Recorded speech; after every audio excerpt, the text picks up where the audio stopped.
Well, so much for fiscal responsibility. The Biden administration extending the student loan freeze for the third time. The president trying to avoid pressure from progressives who are demanding he cancel up to $50,000 per borrower.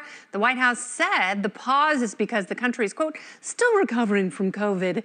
Yet no word on the families suffering under record inflation and insane gas prices. Maybe they should get their loans forgiven for a $50,000 car and each home. I shouldn't give many ideas. Is this really about the pandemic, or is the Democrat Party just trying to woo young voters before the midterms? This bespectacled trio is back. Their brilliance on display. Jason Meister, Jessica Tarlov, and Spike Cohen. Spike, I will start with you because this is an issue that drives me crazy. There's so much wrong with lending and higher education, and they're just making the problem worse with this talk of debt forgiveness. Your thoughts?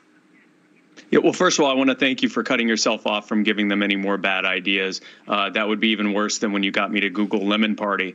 Also, when it comes to the student debt crisis, the solutions are very clear on this. Like, we can see when the price of college and the student debt crisis first started getting out of control. And it started with the Pell Grants and the other subsidies that the federal government did, meddling in the cost equilibrium that was present in higher education. When they got rid of that equilibrium, when now people can get whatever loans they want and many can get whatever subsidies they want, that made the cost go through the roof, as it does with everything else. And so if they really wanted to address this, they would stop with the subsidies and the backing of the loans and everything else, which drove up the costs in the first place.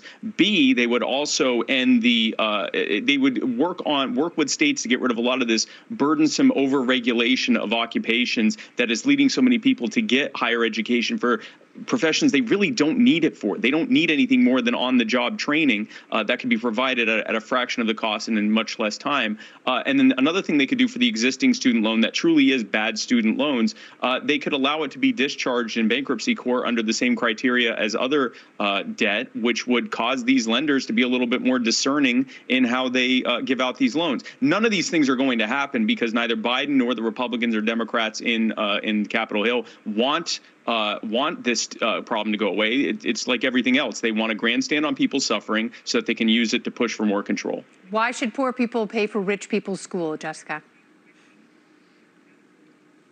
Oh, they shouldn't. And It definitely sounds like Spike has thought about this a lot more in depth than I have. I like majority of his platform, and I don't know what Lemon Party is either, and I will Google that after we're off air. You're welcome. Biden is trying to...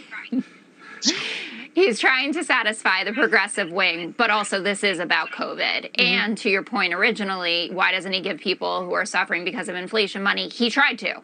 And Joe Manchin and Kirsten Sinema weren't for it. And yeah, no it makes Republicans. It worse. Yeah, I get it, but I want to say something serious about it because Americans are hurting, and the president did try to help them.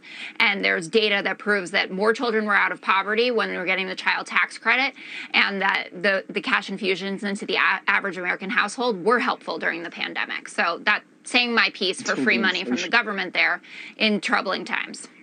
It's not free money, though, is it? Look at the inflation and look at the debt service that I want to bring Jason in here that, younger generations are going to have to pay for, and they will pay with economic immobility. 100%. And this makes absolutely no sense, and that's precisely why the Biden administration is doing it. But look, the pandemic is over. Inflation is at a 40-year high, and there are hardworking Americans right now in this country that can't afford gasoline and groceries. Yes. So we're going to give handouts to gender studies majors. It makes absolutely no sense.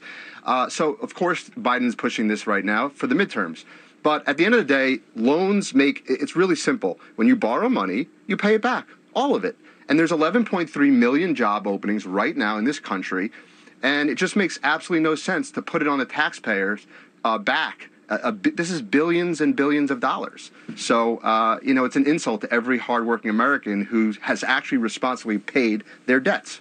and tried, or, taken different avenues, put off college until they know what they really want to do, going to trade schools in order to Spike's point, get just the training that they need and not the propaganda they don't, that's only going to cost them money and make them put off major life decisions because of these loans that are easy to get and hard to pay off. And everyone needs to do the homework before they sign on the dotted line. But if you didn't go to college and you're a taxpayer, you shouldn't be on the hook for other people's decisions.